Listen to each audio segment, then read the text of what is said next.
नमो नमः। अहम डॉक्टर राम कुमार झा, ज्योतिष प्राध्यापक श्री जगदम्बा संस्कृत महाविद्यालय बाथो बेनीपुर दरभंगातः।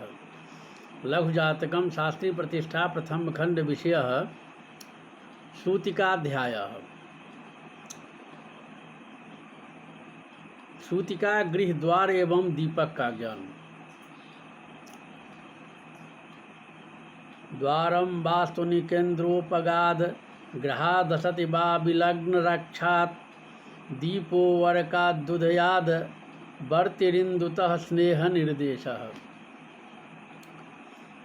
सूतिका गृह ज्ञान दीप ज्ञानम चाह प्राच्या दिशा इत्यादीनां जादिकजस्य ग्रहस्योक्ता तस्मिन् ग्रहे केन्द्रोपगते तद्दिगभि मुखद्वारम सूतिका गृहं वक्तव्यम्। बहुषु केन्द्रगतेषु जो बलवास्तद्दिग विमुखं वाच्यम्।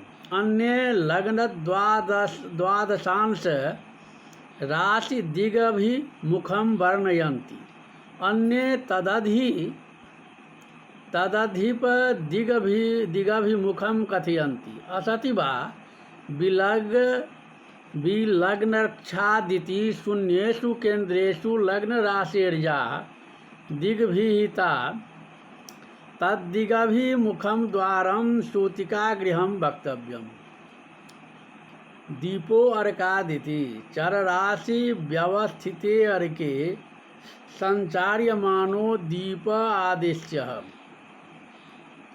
स्थिर राशि स्थिर के एक देशस्थ द्विस्वभाव राशि स्थिर चालितः स्थापितश्चेति उदयादवर्ति आदेश्यः लग्नारम्भक्षणे क्षिप्तैकावर्तिः लग्नावसाने सर्वा दग्धा।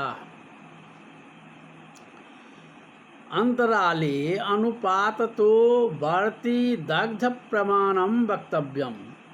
इंदुतः स्नेह निर्देश इति यत्र राशौ चंद्रमा व्यवस्थितः तत्र यदि प्रारंभ एव स्थितो भवति तदा स्नेह भाजनं पूर्णं वक्तव्यम्।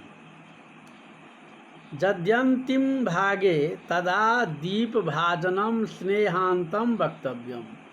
मध्ये अर्धम अन्यत्रानुपातः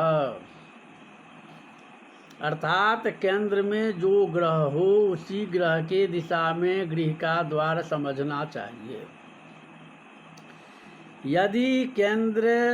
यदि एक से अधिक ग्रह केंद्र में हो तो बलि ग्रह की दशा में सूतिका गृह द्वार समझनी चाहिए। यदि अनेक ग्रह बलि हो तो उतने बलि ग्रह संख्यक सूतिका गृह में द्वार समझना चाहिए।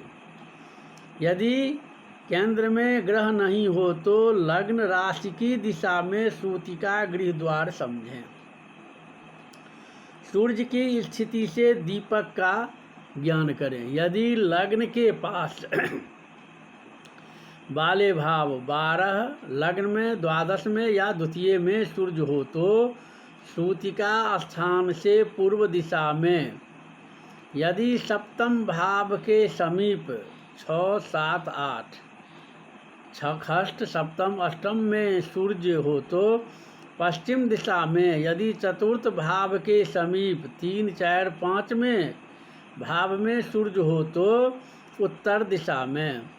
यदि दशम भाव के समीप 9वां, 10वां और 11वें भाव में सूर्य हो तो दक्षिण दिशा में दीपक समझनी चाहिए। लग्न जन्म लग्न के अंशानुसार दीपक में बत्ती समझना चाहिए। जैसे लग्न राशि के आरंभ अंश में जन्म हो तो पूर्ण बत्ती तत्काल बत्ती दीपक में लगाई गई है। अंतिम अंश में हो तो समाप्त प्रायः बत्ती समझनी चाहिए। इसी प्रकार चंद्रमा के गतांशानुसार दीपक में तेल का ज्ञान भी करना चाहिए। सूतिका गृह और समीपवर्ती गृहों का स्वरूप। अदृढ़ नवमथ दग्धम चित्रम सुदृढ़ मनोरवम जीर्णम गृहमर्कादि वीर्यात प्रतिभवनम सन्निकृष्टैश्च सूतिका गृहस्वरूप ज्ञानवाह अर्काद्यैर्ग्रहैर्वीर्याद बलाधिक्यात् सूतिका गृहं वाच्यम् तत्र सर्वे ग्रहेभ्योऽर्के बलवती सती सूतिका गृहमदृढं वाच्यम् चंद्रे बलवती नवम भौमे दग्धम बुधे चित्रम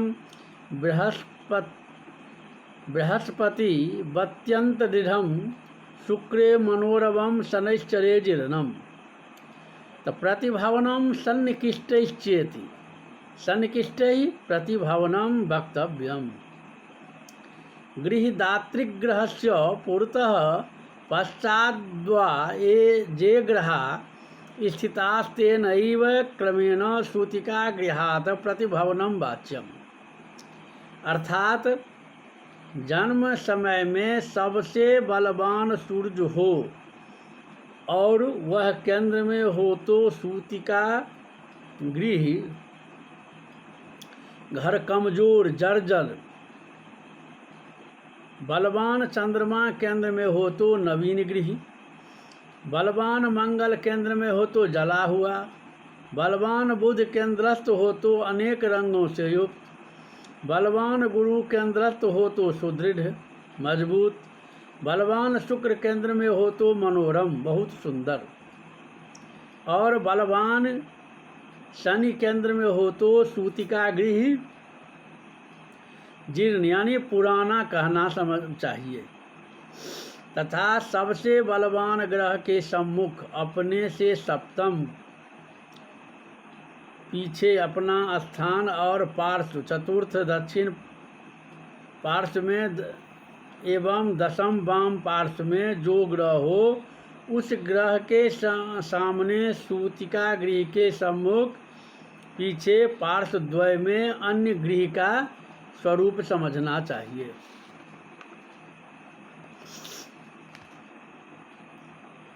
सूतिका गृह के मंजिलों का ज्ञान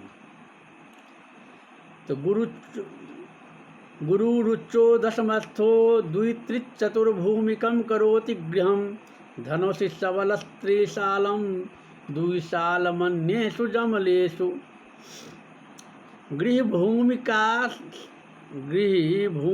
शाला ज्ञानवाह बृहस्पति रुचस्थो लग्नाद्यदि दशम स्थाने भवति तदा द्वित्रिचतुर्भूमिकं गृहं वक्तव्यम् कथमुच्यते यदा परमोच्च भागान् पञ्चातिक्रम्य स्थितो भवति तदा द्विभूमिकं करोति गृहम् यदा भागः पञ्चमादर्वार्क भवति तदा त्रिभूमिकं करोति यदा पंचभागे भवति तदा चतुर्भूमिकं करोति धनुखीत्यादि धनुर्धरस्थे जीवे बलोपेते तदा विशालं वक्तव्यम् द्विशालमन्येषु जमलेषु यमलक्षेषु मिथुनकन्या मीनेक्ष्वे वस्थिते जीवे बलोपेते द्विशालं गृहं वक्तव्यम् अर्थात यदि उच्च राशिगत गुरु कर्क राशिस्थ गुरु दशम भाव में हो तो 2, 3, 4 मंजिला मकान समझना चाहिए। अर्थात कर्क राशि के 5 अंश में गुरु हो तो 4 मंजिला, यदि 5 अंश से पूर्व हो तो 3 मंजिला और 5 अंश से आगे हो तो 2 मंजिला का मकान होता है। बलवान गुरु धनु राशि में हो तो 3 शाला और मिथुन कन्या या मीन राशि में हो तो 2 शाला मकान समझना चाहिए।